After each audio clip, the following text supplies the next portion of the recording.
everybody. Welcome to another edition of Wheel of Albums. Along with my brother Adam and our friend Jack, I'm Justin. What we do here on Wheel of Albums is we spin a wheel of the 1001 albums you must hear before you die from Robert Dimery's book.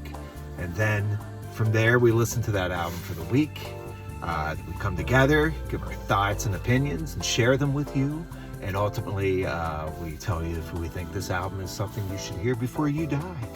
This week, my brother Adam spun the wheel, and he spun the one and only Lou Reed and his 1972 album, Transformer. Lou Reed's Transformer. I've got this on CD. I don't know how I came about buying this CD or when.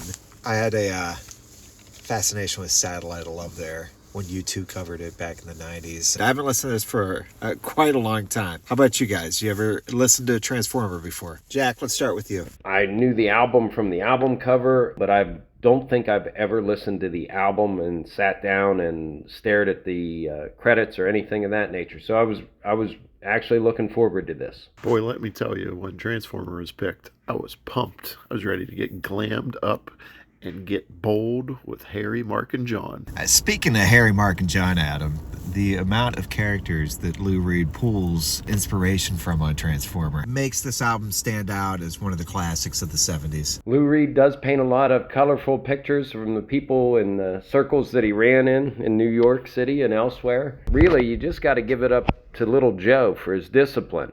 Never once gave it away. Here's to you, Little Joe. Every song's got some cool character going on, and I thought for sure I was going to say Harry, Mark, and John would be the characters I picked from Satellite of Love. I have to go with Daisy Mae and Biff on Andy's chest. How hard do you have to groove to make your nose grow down to your toes and smell like your feet? That's some heavy grooving for sure. I'm going to give a nod to Kathy from Hanging Around because she wore dentures clamped to her nose. And nobody else could smoke while she was in the room.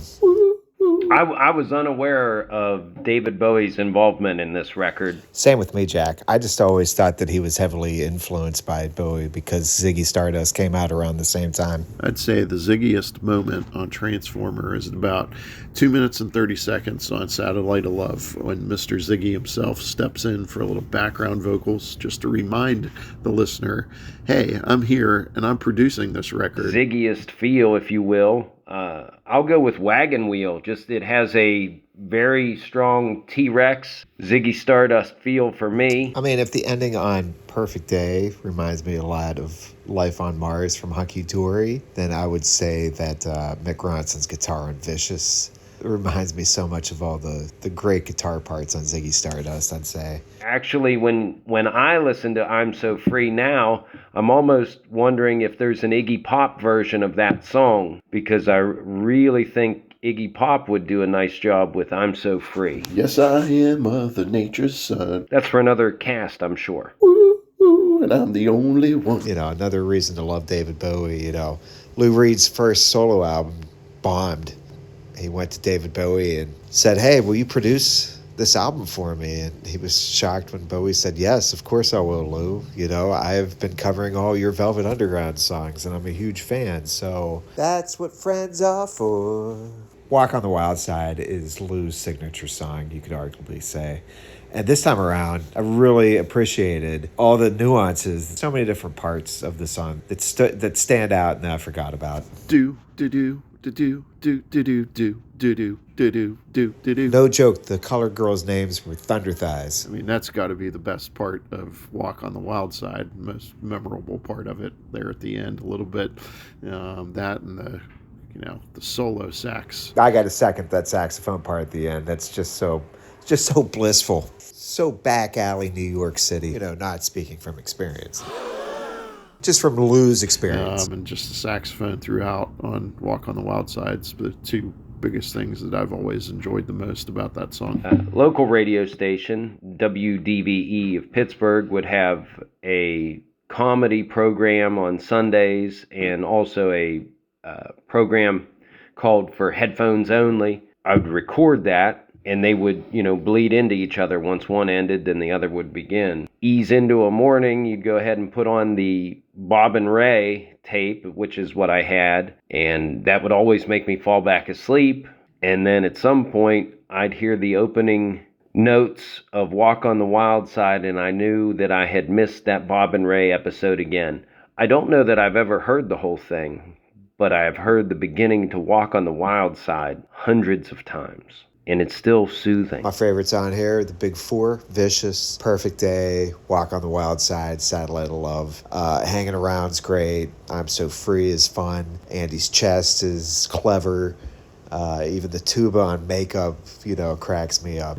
Even if the first time I listened through, it was just like, am I up for Lou's quirkiness right now? Ooh. So there's really no song on Transformer that I don't like. Vicious and Perfect Day usually are my two favorites, but I actually really enjoy the last three songs just a little bit. I want to know and I want to hear the gossip on New York telephone conversation. Love to be on the line listening to, I'm just imagining two chatty Cathys talking on the phone in New York. And then I'm So Free is another one that I've always enjoyed a lot. And then Goodnight Ladies. I mean, anytime you hear the tuba on Transformer, and especially that song, how can you not enjoy the tuba? Favorite song on the album's Perfect Day. It is perfect. It's really well done. It never gets old. Wagon Wheel, almost perfectly terrible. And New York telephone conversation, having some fun in almost like a patter song from a musical. Actually, when you listen to the whole Transformer album, you don't necessarily know it's from 1972. It could be a current performer looking to do some retro stuff or some independent stuff. It could be from the 60s. It could be from the 70s. It could be from the 80s. It's really timeless, and that's a magical thing.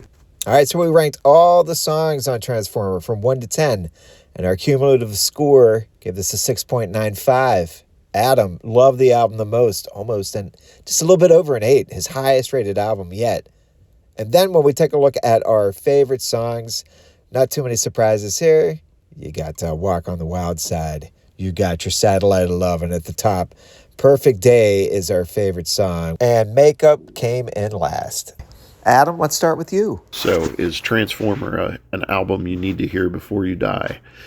The answer to that is abso-freaking-lutely. So you want to know what glam rock is? You want to get glammed up and understand and listen to the influence David Bowie, Mick Ronson had on another performer, and just get a feel for Lou Reed, then absolutely you have to listen to Transformer before you die. Deep down, I think Lou, all he ever wanted to be was a rock star. And he wasn't up to this point. He had a cult band with the Velvet Underground. He had his first solo album, which I said before didn't do well. So all the stars align here with Bowie and Lou getting together. In the end, the final product here is something you should definitely hear before you die. Many bangers. Like I said, those 4 big hits are just enough to carry it, and the other stuff on here is strong enough to make it such a memorable experience. Big thumbs up to Transformer. Jack, what about you? The answer is yes. You wouldn't be able to say goodnight, ladies, ladies, goodnight, unless you treat yourself to this. Goodnight, ladies. All right, we've got our second unanimous decision. All 3 of us agree in 7 albums that this is another one. Transformer, an album you should hear before you die. Let us know what you think. Go ahead and leave a comment if you like. We'd love it if you hit like or subscribe on YouTube. Follow along with us on Spotify as well. Jack, you are up next. Why do you give that wheel a spin? Time to spin the wheel of albums.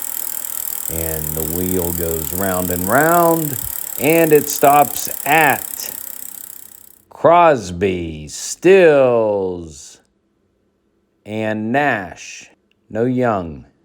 Just Crosby, Stills, and Nash. Debut album, 1969. Okay, gonna have to dust off those harmonies for next week. All right, for my brother Adam. And I'm the only one. And for Jack. Good night, ladies. This is Justin saying have a great week, and we'll see you next time on Wheel of Albums. Probably a good time to learn how to play the tuba. Never too old.